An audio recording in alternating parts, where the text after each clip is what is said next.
Bom dia a todos. Queria agradecer a presença de vocês. A gente vai começar aqui mais um webinar. A ideia desse webinar surgiu em virtude da febre das criptomoedas e ao longo do mês passado o Guilherme e o Thomas trabalharam numa apresentação que inicialmente era para ser interna aqui para a El sobre o que é o mercado de criptoativos. Uma vez que a gente também está aprendendo sobre esse mercado, como a apresentação ficou bem bacana, a gente resolveu democratizar essa informação para todos os nossos clientes. Então, a ideia hoje é contar um pouco a respeito do mercado de criptoativos, numa apresentação desenvolvida pelo Guilherme e pelo Thomas. Então, podem começar, por favor. Tá certo. Só para a gente alinhar um pouco as expectativas a respeito da profundidade, assim, esse é um painel inicial pensado para pessoas que não tenham tido nenhuma exposição ao longo do tempo mesmo ao mercado de criptoativos. Bitcoin foi uma febre em 2017, 2018. Depois teve o que a gente chama do inverno cripto, que durou algum tempo. Em 2020 começou a ser uma febre de novo, né? E hoje acho que é um mercado muito melhor estabelecido do que já foi no passado. Então, assim, para quem já tiver bastante familiaridade com como do que se trata o mercado de criptoativos, acho que pode ser principalmente o começo um pouquinho repetitivo. Para quem não sabe absolutamente nada de criptoativos, o começo vai ser um pouco árduo até, né, para a gente explicar a tecnologia do blockchain. Mas aí a gente espera que seja satisfatório para todo mundo. No fim, eu vou falar um pouco sobre algumas alternativas de investimento que a gente já tem hoje dentro do mercado de criptoativos. Então, fiquem com a gente. Eu coloquei aí no chat o meu WhatsApp, aí vocês podem mandar qualquer pergunta se vocês preferirem. Também tem a opção de você mandar perguntas aí pela própria plataforma do Zoom. E Thomas, the floor is yours. Obrigado, Gui. Bom dia a todo mundo. Obrigado pela presença aqui no webinar. E para começar tudo, acho que nada mais justo de que começar explicando o que é a Bitcoin. O primeiro, né, ou também a mais conhecida, o criptoativo mais conhecido no mundo. A Bitcoin, resumidamente, é um dinheiro 100% digital, descentralizado e com um valor determinado livremente por indivíduos no mercado. A Bitcoin ela foi criada em 2008, no cenário da crise de 2008, bastante conhecida, no qual houve uma falta de confiança nos bancos. E aí uma pessoa ou um grupo de pessoas que até hoje é anônimo, ninguém sabe quem é, chamado de Satoshi Nakamoto, teve a brilhante ideia de fazer um programa de computador, ou seja, digitar códigos e letras e números em seu computador e criar a desconhecida na época Bitcoin, um dinheiro 100% digital e que não dependeria de nenhum banco, né? Hoje em dia, para você fazer uma transação, você precisa, primeiro, ligar para o seu banco, o banco vai conferir se você tem de fato R$ 10 na sua conta do banco, e aí, após essa confirmação, vai sim poder transferir esses R$ 10 para o Gui, né, do Thomas para o Gui. Enquanto na Bitcoin, você tira esse intermediário do banco e faz essa transação direta. Eu consigo dar meus R$ 10 para o Gui, ou melhor, minhas 10 Bitcoins para o Gui, sem que tenha um banco no meio intermediando essa transação, o que torna a Bitcoin, né, descentralizada. Além disso, diferentemente do dinheiro que temos hoje, ou de ouro, por exemplo, a custódia da Bitcoin e de outros criptoativos são 100% do usuário, enquanto você tem que contratar um banco para ter um cofre e colocar todos os seus bens materiais lá, a Bitcoin é 100% tua. Você tem uma senha, né, uma chave, e por meio dessa chave você acessa essas Bitcoins, e só você tem acesso a elas, o que diferencia as menas dos bens que temos assim conhecidos hoje em dia. E por fim, ela tem um limite de 21 milhões de moedas a serem emitidas, o que torna a Bitcoin desinflacionária, não é assim como o dinheiro, o real, por exemplo, que se precisar o Banco Central pode imprimi-lo. E por fim, assim rapidamente um overview de como funciona o sistema da Bitcoin.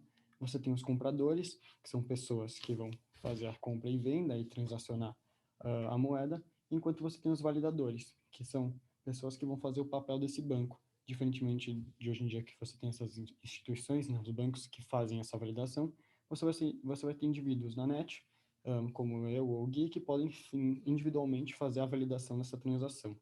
E aí, para fazer isso, eles usam o blockchain e a criptografia. Rapidamente, então, uma timeline, né, um histórico dos eventos que ocorreram a partir da criação da Bitcoin. Em 2008 ela foi criada, como eu já disse, e a primeira transação dela foi feita dia 12 de janeiro de 2009. E aí, em 2010, a primeira compra na vida real foi feita. Foram gastas 10 mil Bitcoins para comprar duas pizzas no Papa John's, o que seriam 397 milhões de dólares hoje, o que é bastante bizarro para uma compra de pizza. Em 2012, foi fundada a Coinbase, que é uma bolsa de criptoativos, o que facilitou ainda mais a compra e venda das mesmas, que hoje em dia até acabou de fazer a IPO há um pouco tempo atrás. E em 2014, a Microsoft começou a permitir transações via Bitcoin em seus jogos. Então, a gente começa a ver uma maior atenção da mídia e também um maior uso para essas moedas que eram talvez um pouco desconhecidas. Em 2016, a Uber na Argentina e a Steam, que é uma loja de games, também passam a aceitar bitcoins. E em 2017, a Bitcoin torna-se um meio de pagamento legal no Japão. Então, em 2017, você começou a poder pagar coisas em Bitcoin. Em 2017 também, o market cap de cripto passava de 500 bilhões. E em 2018, 824 bilhões. E aí, em 2018, nesse mesmo ano, como o Gui comentou anteriormente, teve o maior crash no mercado de cripto, que foi o inverno das criptas, que caiu quase 80% para 248 bi market cap. E aí chegamos um pouco aos dias atuais. Pandemia, crise, as pessoas não sabem onde guardar seus dinheiros, e aí muitas pessoas começam a colocar seus dinheiros em criptoativos, como a Bitcoin, e o market cap dispara, e tem, como vocês podem ver nos gráficos, uma crescente bizarra, assim, na valorização, no valor dos criptoativos. E passou até a valer 2 trilhões, hoje, com os últimos acontecimentos, caiu já para 1,6 tri, e diversos serviços atualmente estão começando a passar a aceitar essas criptomoedas como formas de pagamento, como o PayPal, o Burger King, a Visa e a eBay. Agora, eu vou entrar em alguns termos um pouco mais técnicos, explicando o blockchain e as entrelinhas da Bitcoin e de outros criptoativos. Se vocês tiverem qualquer dúvida, por favor, mandar no chat, que eu e o Gui, a gente, no fim da apresentação, esclarece qualquer ponto. Rapidamente, o blockchain é um sistema na internet totalmente digital, que possui algumas vantagens, e ele exatamente serve para fazer essas transações verificações de trocas ou de compras ou de contratos que você pode fazer no mundo real, que precisaria de uma pessoa no meio para intermediar, enquanto no blockchain você acaba pulando essa etapa e consegue fazer diretamente. Algumas vantagens... Bom, algumas vantagens são você minimiza erros de transação, já que é tudo na internet, você não tem um erro humano, você tem uma maior segurança e um anonimato, já que no blockchain você não é o Thomas, você não é o Guilherme, mas sim o W84682, só um número. E você tem algumas aplicações, que são as moedas digitais, pagamentos e também até votações. E para explicar um pouco de como funciona o blockchain, eu separei uma alusãozinha a um trem de brinquedo, talvez para ficar um pouco mais tranquilo de entender. Eu gostaria que vocês imaginassem um trem de brinquedo com vários trilhos espalhados pelo mundo, assim, onde você colocaria esses trilhos no chão e esse chão representaria o mundo.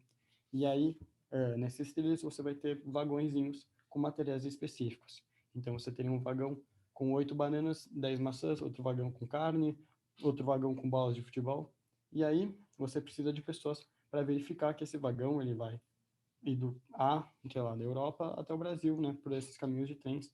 E para isso você tem os validadores, são pessoas que vão olhar para esses vagões, ver, tem 10 bolas de futebol, 2 de basquete, e ela vai até a Alemanha, do Brasil para a Alemanha. E aí, ao fazerem essa verificação e falar que está tudo ok, eles colam um adesivinho com um código que comprova que está tudo ok com essas bolas de basquete e futebol, e elas podem ir para a Alemanha livremente. E aí, se aprovado, né, acontece coloca um código, e aí ele se junta aos outros vagões e vai o trenzinho bonitinho até a Alemanha. E, por fim, essa transação é registrada num livro para facilitar e ter a anotação de tudo que está acontecendo na rede. Em termos técnicos, os trilhos são a computação em nuvem, que é a tecnologia que torna possível o processamento desses dados na internet e você fazer essas transações. Para o próximo, valeu. O vagão de trem é um bloco com uma hash. Hash é um nome técnico para o código que cada bloco na blockchain tem. Um bloco ele possui 1 megabyte de dados. que são aproximadamente 3.500 transações. O que acontece? Você, em um período, sei lá, de 1 minuto, eu e o Gui, a gente vai fazer uma transação, o Marcelo vai fazer uma transação para o ciclano, o fulano para o ciclano, e todas essas transações, elas vão ser condensadas em um bloco de 1 megabyte. E esse um bloco, ele vai ser atribuído um código para representar todas essas transações, que vai ser um código de 64 dígitos totalmente randômico, que é como esse cat vira esse monte de números. E aí, esse bloco ele vai ter que ser descoberto por alguém para conseguir ser validado. Pode ir para o próximo aqui, que são os mineradores / os validadores, que fazem a função do banco. O bloco vai ter esse código totalmente randômico e os validadores / mineradores vão ter que descobrir esse código. O que vai acontecer? A rede vai falar, tem um bloco novo vindo aí, tentem descobrir qual que é o código dele. E aí eles vão testar diversas combinações de letras e números para tentar acertar esse código. E aí, o primeiro que acertar, né, vai usar todos os seus computadores testando. O primeiro minerador que acertar vai levantar a mão, né, falar, eu acertei, bateu aqui, está validado, e aí esse bloco vai ser autorizado. Então, o que acontece? A validação dessa transação não é por um banco verificando se você tem R$10 na sua conta, mas sim a confirmação de que o código bate com o código que você descobriu como minerador. E aí, ao descobrir o código, esse minerador ele vai ser recompensado, né? Não vai trabalhar de graça e vai ganhar 6,25 bitcoins por bloco descoberto. E é interessante, né? Como a gente mencionou, só vão ter 21 milhões de bitcoins em circulação. E aí a recompensa por bloco ela é cortada pela metade a cada 4 anos. Inicialmente era 50 bitcoins por bloco, depois 25, 12,5, 6,25 e por aí vai. E estima-se que até 2140, todas as 21 milhões de bitcoins vão estar disponíveis para todo mundo. E por fim, o livro, né, que é onde você anota todas as transações, que é totalmente anônimo, é um número dando 10 bitcoins para outro número, chama Ledger. E todo mundo tem acesso a ele. Se você quiser abrir o Ledger Bitcoin hoje na internet, você vai ter acesso a todas as transações ocorrendo nesse mesmo minuto. E por fim, todos esses trenzinhos são as cadeias de blocos, né, os blockchains. Eu vou usar como exemplo porque é um pouco difícil de entender, né? Mas no fim é uma tecnologia que é descentralizada, que permite que você faça transações sem depender da confiança de ninguém. Eu não dependo do banco existir, do banco não ter uma pane, porque é uma rede que vai validar todas as transações. Então, uma outra forma de a gente tentar traduzir isso para o mundo real é como se fosse um cartório, né? Pense que você tem a escritura de um imóvel. Na escritura do imóvel, você vai no cartório, cada vez que tem uma transação, e você tem que registrar quem passou a propriedade daquele imóvel para quem, por quanto, ou se for doação, a qual data. E daí aquilo vai ficando registrado ao longo do tempo, e na escritura do imóvel, quando você vai fazer a verbação, você tem o histórico de todo mundo que já foi proprietário daquele imóvel, né? No blockchain é uma tecnologia mais ou menos parecida, porque o histórico de todas as transações está registrado para sempre. São transações que elas são feitas uma vez só, elas são validadas, e daí elas ficam no histórico e não dá para você desfazer uma transação que já tenha sido feita. A diferença é que quando você faz esse registro no blockchain, você não depende de um cartório, né? A própria rede acaba funcionando como cartório. E o livro ele fica registrado, transparente para qualquer um poder consultar, qualquer um que tenha acesso a essa rede. E esse registro todo é uma blockchain. Então, Thomas, quer recapitular como que funciona uma transação? Pode deixar. Bom, então, primeiramente, você vai fazer a transação, você vai entrar na internet e falar, eu quero dar 10 bitcoins por Gui. E então, essa transação vai ser adicionada a um bloco de 1 megabyte, que nem a gente mencionou, e a partir que esse bloco estiver completo, ele tiver essas 3.500 transações dentro dele, ele vai ser enviado para todos os mineradores online, né, naquele momento. E aí esses mineradores vão começar a trabalhar. Eles vão começar a testar todas as possibilidades de 64 dígitos, e aí o primeiro que conseguir vai levantar a mão, falar, descobri, e no momento que isso acontecer, ele vai receber os 6,25 bitcoins de recompensa, e aí esse bloco vai ser autorizado, o Gui vai receber as 10 bitcoins dele, eu vou perder minhas 10 bitcoins, e aí isso vai estar registrado no Ledger, né, no livro, e a transação está feita. Não tem como desfazê-la, o Gui já tem as bitcoins, eu já perdi as minhas bitcoins e já era. Na prática, eu vou contar da minha experiência, né? Eu abri uma conta numa corretora, eu mandei o dinheiro para essa corretora e eu comprei um Bitcoin. Daí eu falei, deixa eu simular uma transação.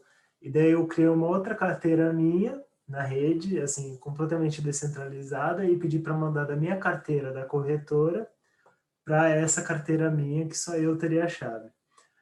Eu fiz essa transação. Quando eu fiz essa transação, levou mais ou menos uns 20 minutos para ela ser confirmada. Eu paguei uma taxa, a taxa era muito baixa, era coisa de uns 2 satoshis, que é a menor divisão possível do Bitcoin. Deve ter sido o equivalente a uns R$ 4 na época. E daí, finalmente, a Bitcoin chegou na minha carteira virtual, que estava fora da corretora, que como se fosse uma cold wallet. E ela não estava mais sobre o acesso de ninguém, só de quem tem a chave privada, que no caso era eu. Foi assim que funcionou para mim. Tá. E agora, rapidamente, a gente gostaria de comentar um pouco das questões sociais e ambientais da Bitcoin e dos outros criptoativos. Primeiramente, as positivas. O legal da Bitcoin é que ela pode ser utilizada em países com pouca estabilidade econômica ou com uma desconfiança grande no governo. Muitas pessoas em países subdesenvolvidos ou com talvez governos que não são tão representativos, as pessoas acabam vendendo suas moedas fiat, né, que seriam real, dólar, entre outros, para comprar criptoativos que porventura não dependem de nenhum governo. Então eles têm essa segurança que se o governo fizer qualquer coisa que eles não concordem ou que afete alguma política monetária ou fiscal, eles não teriam suas rendas ou seus savings afetados por isso. Além disso, é muito legal da Bitcoin que ela é acessível para qualquer um que esteja conectado à internet. Qualquer pessoa que deseja comprar Bitcoin e tem acesso à internet pode fazer isso rapidamente. E também tem uma perspectiva bastante otimista da adoção de criptomoedas nos anos vindouros, né? Pode ver no gráfico, né, nesse esquema aqui, 32% da Nigéria já tem Bitcoin, então é um número bastante grande, e se espera que isso acaba crescendo a cada dia. E é muito interessante também que pessoas acabam usando as criptomoedas para fazer remittances, né, que são transações de países para outros, supondo que a pessoa sai da Nigéria e vai trabalhar nos Estados Unidos, ao invés de ela vai ganhar seu salário em dólar, ao invés de enviar seu salário e trocar ele para moeda nigeriana, ela transforma o dólar para Bitcoin e transfere Bitcoin para outra pessoa na Nigéria pela internet, né, de carteira para carteira, que nem o Gui transferiu as criptomoedas dele. E algumas questões negativas é o alto gasto de energia que os criptoativos têm. A mineração, né, esse trabalho de tentar descobrir o código de 64 dígitos, gasta uma força computacional enorme e, porventura, uma quantidade de energia bastante grande. E isso estima-se que tem uma pegada de carbono de 40 milhões de toneladas por ano. Além disso, também tem a questão do mercado ilegal, que esses criptoativos, pelo fato de você ser totalmente anônimo, ninguém saber quem fez a transação, as pessoas acabam usando para comprar drogas, armas, entre outros. E outra questão é se você de fato usaria a Bitcoin para comprar um cafezinho ou uma coca, já que demora 20 minutos para ser validado e você teria que gastar 0,00001 Bitcoin para comprar um cafezinho, né? A moeda, né, ela pode servir para diversas coisas e as pessoas têm especulado, né? Já que o Bitcoin, para fazer transações, o Bitcoin em si, tá? Como tem toda a classe de criptoativos, tem o Bitcoin que é o mais conhecido. Como ele não é muito fácil de você usar para fazer transação, será que ele não pode ser usado como reserva de valor? Muita gente hoje usa o ouro como reserva de valor, né? Usou ao longo de toda a história da humanidade. Só que o Bitcoin tem algumas vantagens, né? Primeiro que o ouro é muito inconveniente de você carregar, né? Eu vou carregar uma barra de ouro, é muito mais difícil do que carregar um Bitcoin que, né, tá na sua cabeça no fim assim e não pesa absolutamente nada. Dois, é que o ouro é muito difícil de você validar se aquele ouro realmente é um ouro de qualidade, tem todos os claros que você acha que tem. É muito difícil de você usar, dividir, né? Nossa, eu vou comprar alguma coisa com esse ouro, eu vou trocar por dinheiro, e daí eu vou ter que pesar um tantinho de ouro, não é facilmente fungível. O ouro ele pode ser confiscado, né? O ouro, assim, ele é físico, ele pode ser tomado. Enquanto isso, o Bitcoin ele é superior ao ouro em todos esses aspectos. Além disso, ele é intocável do ponto de vista de intervenção governamental. A única inconveniência é que você não tem ele fisicamente, você precisa ter acesso à internet para guardar, para transacionar, para usar. mas muita gente tem falado que o Bitcoin ele pode substituir o ouro como reserva de valor. E é interessante, né, ao longo do tempo, conforme a adoção do Bitcoin foi se tornando cada vez maior, o market cap, num conceito muito amplo sobre o termo, né? A gente pega o M1 e um pouquinho do M2 e multiplica pelo tanto que aquilo vale em dólares, para comparar como que seria o market cap das moedas emitidas por governos, né?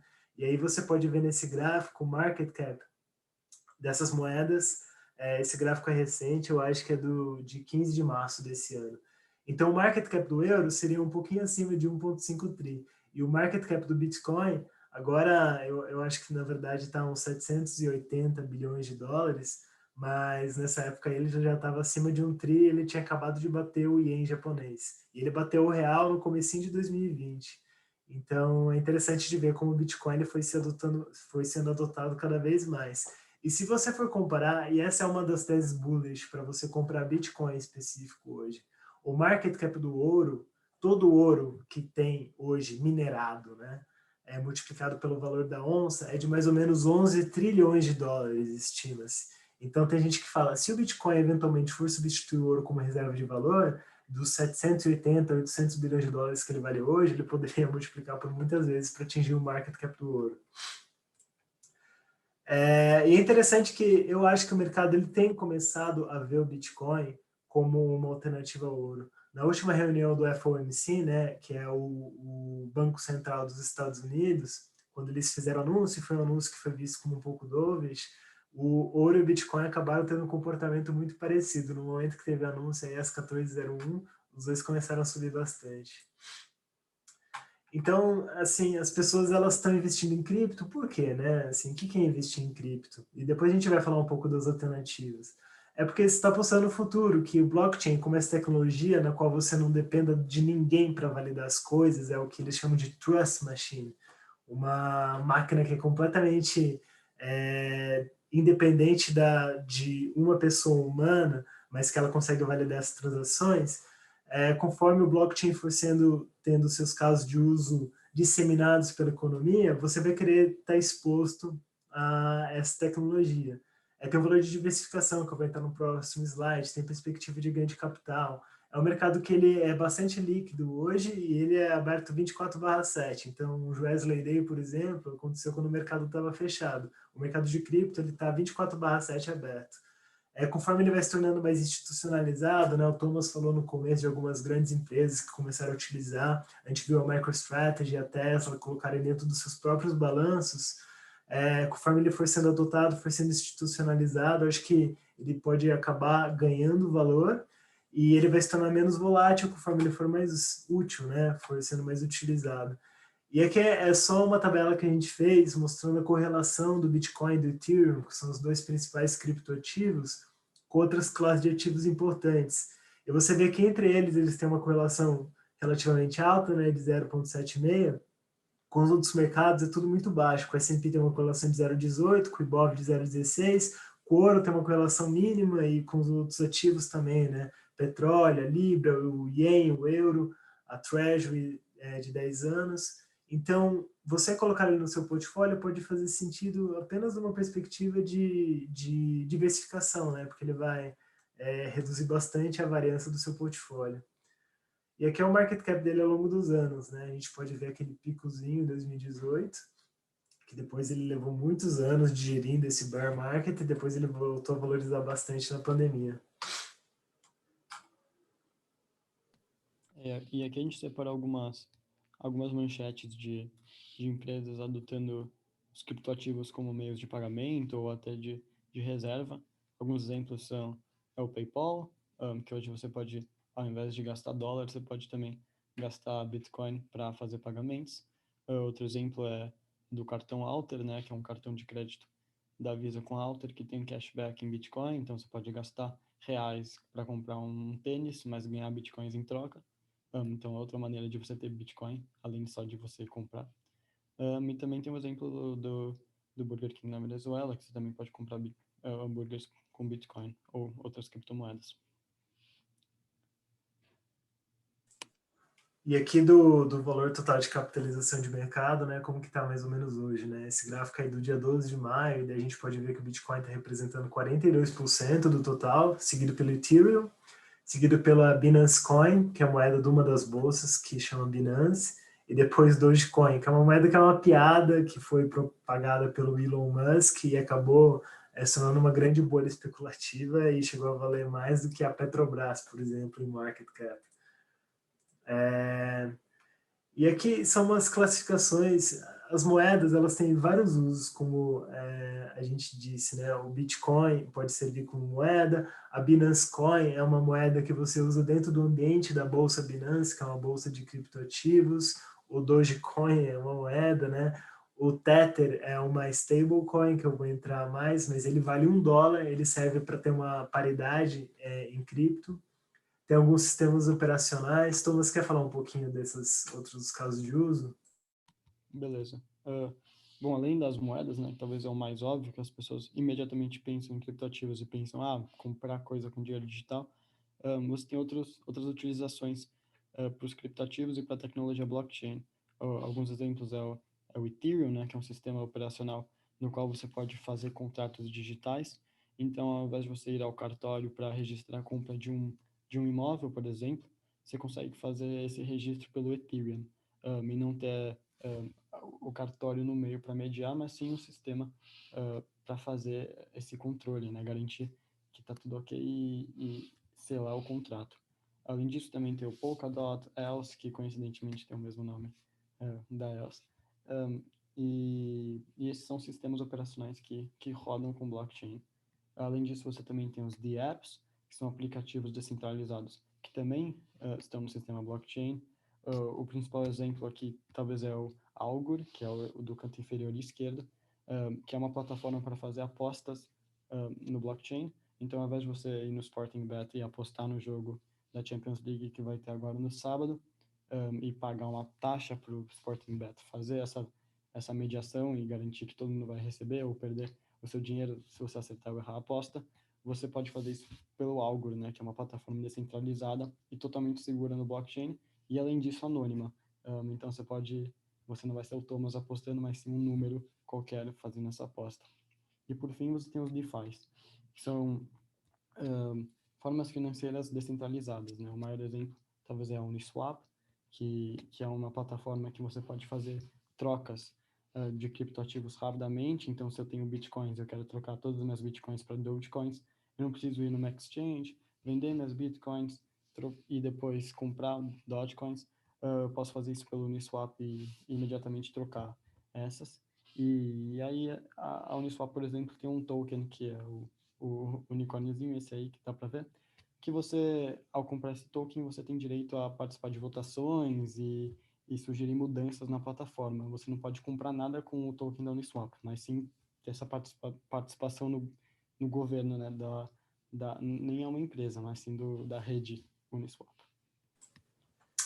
É interessante, né? Por exemplo, eu vou falar de alguns casos de uso, né? O Ethereum, por exemplo, ele permite que você coloque contratos inteligentes, descentralizados dentro dele. Então, um dos casos de uso que você pode imaginar e já foi utilizado é, por exemplo, tem o dólar Tether que vale $1. Então, eu não quero vender minhas bitcoins, mas eu gostaria de colocá-las como garantia em um empréstimo. Eu posso firmar um contrato com outra pessoa dentro da plataforma Ethereum, no qual o contrato ele vai travar as bitcoins que eu depositar como garantia e deve ser estabelecido o pagamento de quem está me emprestando o dinheiro em Tether para mim, eu tenho que pagar os juros e se eu falho de pagar os juros, eu posso executar desse contrato terminado imediatamente. Então são contratos inteligentes que não dependem da interferência de ninguém. E por isso quando você começa a estudar esse caso de uso e você começa a ver como os criptoativos podem ser utilizados no mundo real, você vê que provavelmente é uma tecnologia disruptiva que ao longo do tempo vai se tornando testada, mais provada, mais robusta e vai fazer parte do nosso futuro. Isso que motivou a gente a trazer essa apresentação para vocês. Para quem é de mercado, por exemplo, o Uniswap é um automated market making, né? Você coloca os seus ativos num pool e daí você faz o serviço, ele faz o serviço de market making para você e você recebe a taxa do market maker do mercado hoje, você vai receber uma taxa. Cada pool, por exemplo, tem um pool que é o Tether contra um outro stablecoin, outro pool é o Tether contra o Bitcoin. Cada pool tem uma taxa de remuneração diferente, dependendo de quanto capital tem naquele pool de liquidez. Então, são casos de uso que a gente vai vendo, que eles começam a premiar o mundo real, eles começam por finanças, que é onde os criptoativos, acho que eles têm a maior incentivo para disruptar, é mais fácil disruptar, mas ao longo do tempo, provavelmente, a gente vai ver isso acontecendo em outros mercados também, outros casos de uso. E aqui é um gráfico da dominância do Bitcoin ao longo do tempo, né? Você vê esse em laranja. O Bitcoin representava aí quase 100% do valor de mercado de todos os criptoativos. E ao longo do tempo, o Bitcoin foi perdendo essa dominância do mercado. Você pode ver, é interessante, o que a gente chama de out-season. Em momentos nos quais os outros ativos eles começam a performar muito melhor do que o Bitcoin, como você pode ver no comecinho de 2017, até mais ou menos a metade desse período, a dominância do Bitcoin cai muito. E no momento que o mercado de cripto ele entra num bear market, como foi em 2018, né, que teve aquele pico e depois teve uma queda muito significativa, o valor de mercado do Bitcoin ganha bastante. Então, o Bitcoin, dentro dos criptoativos, ele acaba servindo como um ativo defensivo. As pessoas migram para o Bitcoin e vendem as altcoins, que é o que a gente chama, que são os outros ativos que tem nesse mercado inteiro. Então, agora, por exemplo, nessa última queda, o Bitcoin veio de 65 mil dólares para agora ele está uns 40 mil dólares. Mas os outros criptoativos caíram muito mais do que o Bitcoin. E aqui alguns exemplos de moedas, né? O Ethereum, que a gente já falou, o Cardano, tem a Binance Coin. A Binance Coin é um token que funciona como governança e que também você pode usar dentro desse ambiente da Binance, que é uma bolsa de criptoativos que ela não está sujeita a jurisdição nenhuma, ela é mais ou menos global. Tem o Dogecoin, que é uma moeda piada, o Tether, tem o Ripple, que ele tentou ser adotado como sistema de pagamento no blockchain, mas ele acabou não dando muito certo, depois ele voltou, ele está em desenvolvimento, mas tem muitos criptoativos hoje. E as stablecoins são criptomoedas que são atreladas a um ativo no mundo real, né? Que nem a gente contou do Tether, que ele é atrelado ao dólar. O Pax Gold é uma moeda interessante, que tem uma empresa que, quando ela emite esse Pax Gold no mercado, ela guarda barras de ouro no seu cofre. Então, ela é atrelada ao ouro, ela é auditada por uma empresa terceirizada. Lógico que você está correndo o risco dessa empresa, mas a partir disso você é capaz de negociar hoje ouro muito facilmente, né? Na Binance, por exemplo, tem o Pax Gold com o dólar Tether. E tem o BRZ, que é a criptomoeda que é atrelada ao real brasileiro. E cada vez mais a gente tem visto os bancos centrais falando que eles vão sim passar a adotar o que se chama de CBDC, que são Central Bank Digital Currencies, que são moedas estáveis, né, atreladas ao, por exemplo, a gente vai ter o real digital no futuro, ele vai valer a mesma coisa que o real normal. A forma como você enxerga qual que é a grande vantagem disso é que hoje, se eu tenho um real físico e eu vou pagar para o Thomas, eu simplesmente entrego esse real físico para ele sem intermediação de ninguém. O real digital vai permitir que eu faça a mesma coisa sem intermediação de ninguém, porque hoje, se eu mando uma TED para ele, ele está sendo intermediado por todo o sistema de pagamentos brasileiro. Mas, então, tem o Banco Central, tem as centrais de liquidação. Agora, o CBDC do real digital, eu vou simplesmente pegar na minha carteira e mandar para ele, ele vai ser validado numa blockchain que vai ser descentralizada. E aqui eu vou falar um pouco de custódia, que é o grande desafio para a gente que é institucional, né? Como você cria uma carteira na blockchain e essa carteira só você tem acesso a ela, isso cria um problema grande de custódia. Porque, por exemplo, quando eu tenho uma ação do Bradesco, ela está depositada na central depositária e eu tenho acesso a ela porque tem alguém que, se eu validar minha identidade, essa pessoa vai me dar acesso a ela. No blockchain, não. Se eu tenho uma carteira e eu perdi a chave, eu perdi acesso àquilo para sempre. Então, se você tem criptoativos com você, você tem que tomar muito cuidado de como você vai fazer essa custódia. Se eu, por exemplo, guardar minha chave no meu computador e eu for hackeado, ou guardar no meu celular e eu for hackeado, ou então eu perder meu celular e esse for o único lugar onde eu tiver registrado a chave, eu vou perder aquilo para sempre. Então, tem algumas diferenças de como você faz a custódia em relação a ativos que a gente está acostumado no mercado financeiro. Tem dois tipos de carteira. Uma cold wallet, que é quando você cria uma carteira, só que você deixa essa senha fora da rede, desconectada da internet. Hoje tem alguns hardwares, uns pendrives que você pode utilizar para fazer a segurança para você. Tem algumas marcas que se chama Ledger Trezor, que eles guardam, só que você guarda fisicamente, fica tipo um pendrivezinho mesmo. E tem hot wallets, que elas são conectadas à internet, você confia em alguém para fazer a custódia daquilo, a produção disso para você, mas que ela acaba tendo vulnerabilidade a algum ataque hacker, né? E daí você pode perder aqueles ativos para sempre.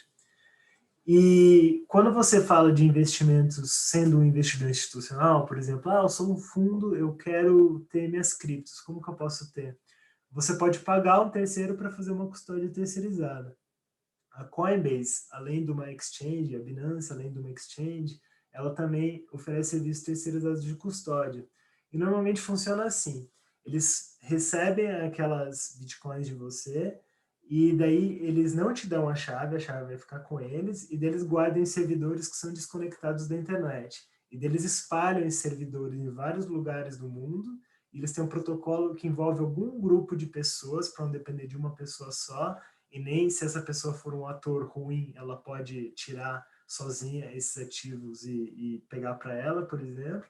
Então, envolve grupos de pessoas espalhados geograficamente e servidores também espalhados geograficamente, todos desconectados da internet, e eles podem fazer essa custódia para você. Hoje, os fundos que são guardados na Coinbase, por exemplo, eles dizem que 98% deles estão em cold storage, e apenas 2%, que são o fluxo que eles esperam num grande dia de grande volatilidade, ficam em hot wallets.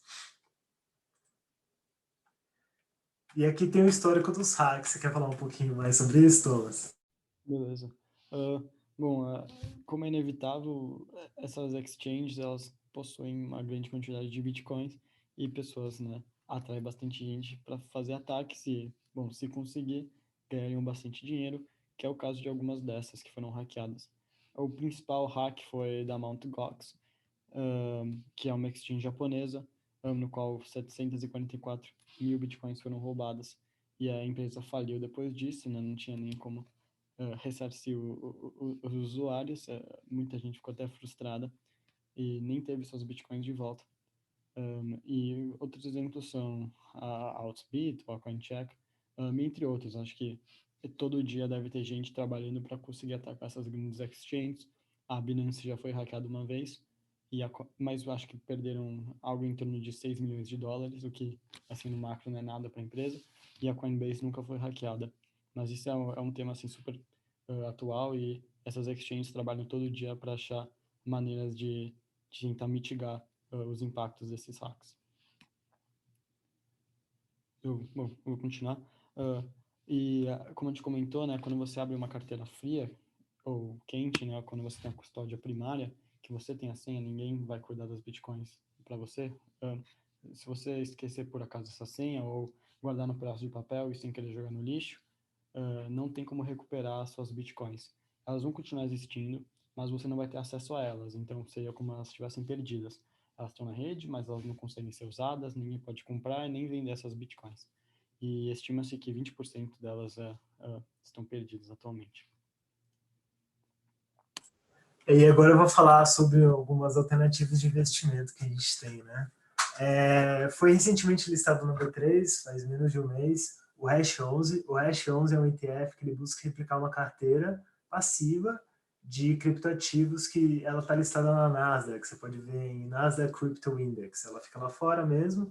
E daí ele é um fundo que é um fundo de índice mesmo, como se fosse o BOVA 11, né? Que ele tenta replicar e tem regras muito parecidas. Tem que ser maior do que tanto do market cap total de cripto, tem que ter tanto de liquidez, tem que ter capacidade de segurança, tem toda uma avaliação para ver se um papel vai entrar no índice ou não. Outras alternativas de investimento são os NFTs. O NFT é um token não fungível no sentido de que ele não pode ser dividido. É usado para obras de arte, por exemplo, ou então para alguns tweets icônicos. E as pessoas podem negociar a propriedade sobre isso. Como através da tecnologia blockchain você pode, você não é capaz de ter double spend, né? Ter mais de uma propriedade do mesmo ativo, as pessoas usam isso para garantir as propriedades. No futuro, pode ser que a gente possa garantir as propriedades dos bens móveis, físicos que a gente tem aqui mesmo, através de NFTs. Então, aqui são algumas negociações que atingiram valores bastante altos, né? Esses dois carinhas aqui no canto inferior esquerdo, é o Marte Digital, que foi negociado por quase 8 milhões de dólares. Essa arte aí, Every Days, The First 100 Days, negociada a 70 milhões de dólares. Alguém digitalizou o tweet do Elon Musk sobre Doge e vendeu isso por 8 mil dólares, então é um mercado que tem movimentado. Você pode fazer investimentos em venture capital, né? Algumas empresas têm vindo oferecer tokens ao invés de ações, que são propriedades em cima de um stake econômico, mesmo em cima de suas próprias empresas, e você pode investir em fundos disso, né? Tem alguns provedores de serviço nesse sentido.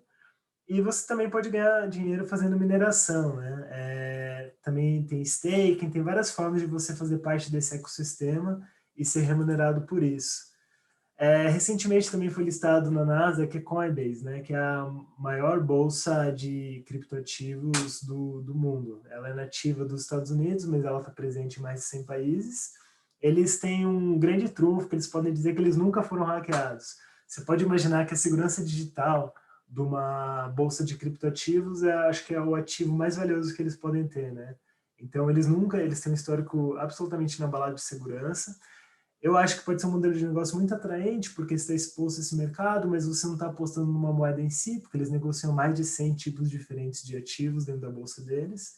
Um crescimento muito robusto de usuários cadastrados, cresceu 35% ao ano nos últimos 3 anos. Hoje eles têm mais de 56 milhões de pessoas registradas e verificadas na plataforma deles. Criptoagnóstico, que nem eu disse, né? Você não está apostando em Bitcoin, nem em Ethereum, nem nenhum ativo em particular, mas só na negociação desse ecossistema. E por incrível que pareça, é um valor interessante. Você pega o lucro do primeiro TRI, se você analisar, ele está negociando mais ou menos 16, hoje um pouquinho acima disso, 16 vezes esse lucro. E acho que eles têm uma oportunidade de crescimento muito grande pela frente. Eu fico bastante animado com esse ativo. É uma indústria que, no entanto, ela está sujeita a alto risco regulatório. Se você pensar no limite, essas criptomoedas descentralizadas, elas podem disruptar o dinheiro. E isso certamente vai receber muito pushback de governos, né? Porque o governo ele depende do controle do dinheiro para fazer uma série de coisas, como política monetária, política fiscal, né? Então, naturalmente, os governos são bastante hostis assim, ao desenvolvimento da indústria de criptoativos, né? Alguns players nativos digitais, como a Binance, com a qual a Coinbase concorre, ela está sujeita a escrutínio regulatório muito menor, né? A Coinbase, ela tem todos os registros, ela sempre foi muito parceira dos reguladores, sempre ajudou a desenvolver a regulamentação em cima dela, de forma que hoje ela está com compliance, é um dos maiores valores da Coinbase, né? Só que ela acaba competindo com bolsas que não tem compliance nenhum.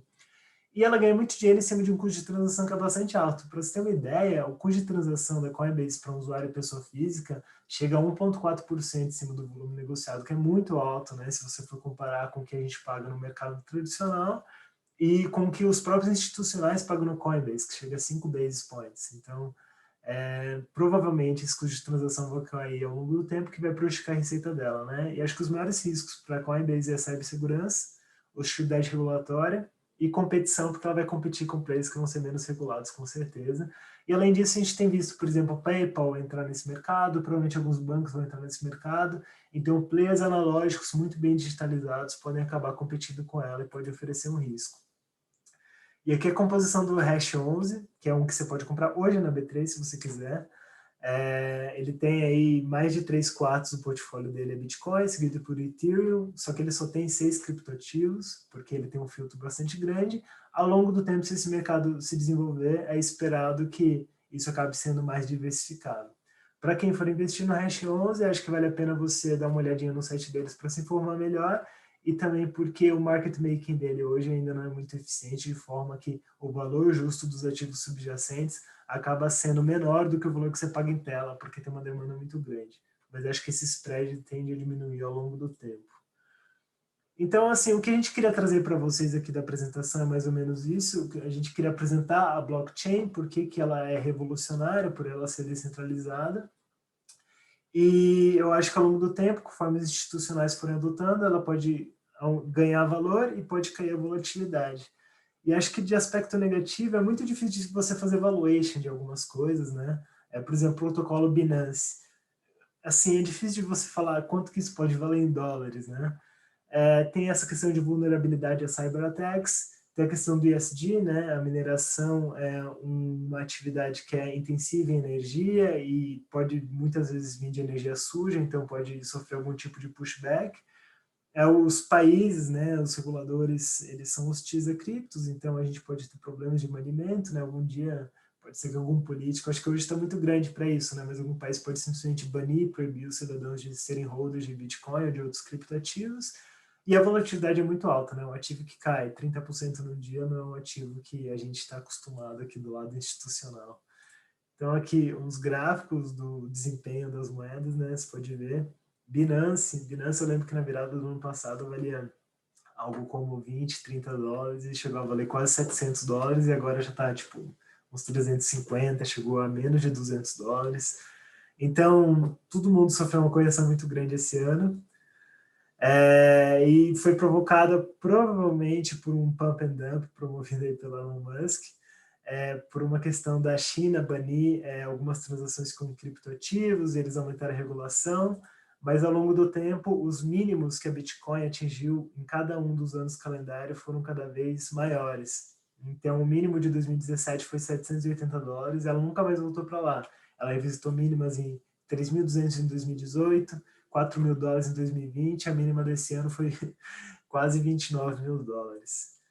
E aqui são algumas recomendações, eu vou verificar se tem alguma pergunta aí para gente, mas se vocês quiserem aí tirar um print da tela para vocês verem depois, procurar se informar melhor, eu acho que vale bastante a pena. Vou ver aqui se temos perguntas, primeiro no Zoom, se vocês quiserem podem continuar mandando. Bom, temos uma pergunta aqui. Vocês acreditam que mesmo tão baixo a gente deveria continuar investindo em Bitcoin? Se a gente acha que vai baixar muito mais do que já está? E quanto tempo deve demorar para passar dos 300 mil reais de novo? São perguntas muito difíceis, né? Assim, criptoativos como um todo são ativos que é muito difícil de você avaliar valor justo. Eu acho que, assim, se você for capaz de carregar esse investimento para o longo prazo, eu acho que vale a pena ter. É um ativo.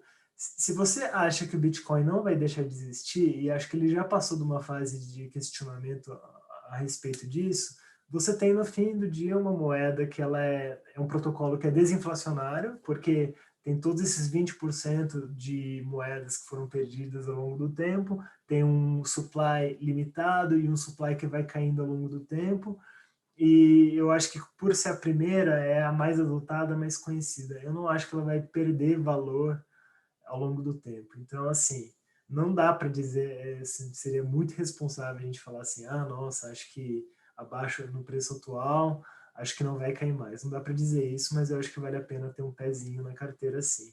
De qualquer forma, se for para investir no mercado como um todo, na tecnologia, eu acho que vale a pena você investir em alguma coisa que seja mais agnóstica, né? Então, talvez o Hash 11 ou até ações da Coinbase. Deixa eu ver se eu tenho alguma coisa aqui no WhatsApp. Enquanto isso, acho que vou só complementar um pouco do Gui. Não é a primeira vez que a gente tem esses crashes, né? Esses bear markets nas criptos, mas geralmente tem uma tendência assim que é você ter uma grande alta, né? Um período de aceitação muito grande e aí uma queda. E aí geralmente, assim, na última vez que caiu em 2018, demorou uns 2 anos para ter uma recuperação de fato, né? Ele ficou bastante estável. E aí teve esse boom, né, de 2020, né, subindo pra caramba. Então é isso, é muito incerto, acho que a gente não consegue assegurar nada, mas ao mesmo tempo, cada vez mais essas moedas elas estão tendo atenção na mídia, mais pessoas estão conhecendo, assim, a EOS, né, tá fazendo esses webinars, então talvez valha a pena deixar alguma coisa lá para, se caso aconteça algo, não se arrepender depois, assim. Tem uma outra pergunta perguntando a respeito de investimentos que você pode fazer diretamente em criptoativos. Você pode abrir uma conta, aqui no Brasil tem algumas corretoras, né? A mais conhecida hoje é Mercado Bitcoin, estavam até especulando que ela poderia eventualmente vir a abrir o capital. Você pode mandar com eles e aí a segurança, eu só recomendo o que é preconizado de segurança, é que qualquer criptoativo que você for comprar, para você não correr o risco da corretora ser hackeada ou, eventualmente, de quem tivesse esses fundos roubar, é interessante você sempre manter esses criptoativos em uma cold wallet de sua própria propriedade, ao invés de delegar a segurança para uma bolsa. Isso posto, as bolsas que estão melhor estabelecidas são as bolsas que conseguiram aguentar os diversos tentativas de ataques que certamente elas sofreram ao longo do tempo. Então, quanto mais tempo uma bolsa passa em ser hackeada, mais robusto você pode dizer que é o sistema de segurança delas. Mas eu não tenho mais nenhuma pergunta, também não tem mais nada no chat. Então, eu queria só deixar a gente à disposição. Esses tem os nossos contatos, tem o meu WhatsApp aí, pode mandar perguntas se você quiser. Eu queria agradecer a todos aí pela atenção e obrigado. Tchau, tchau.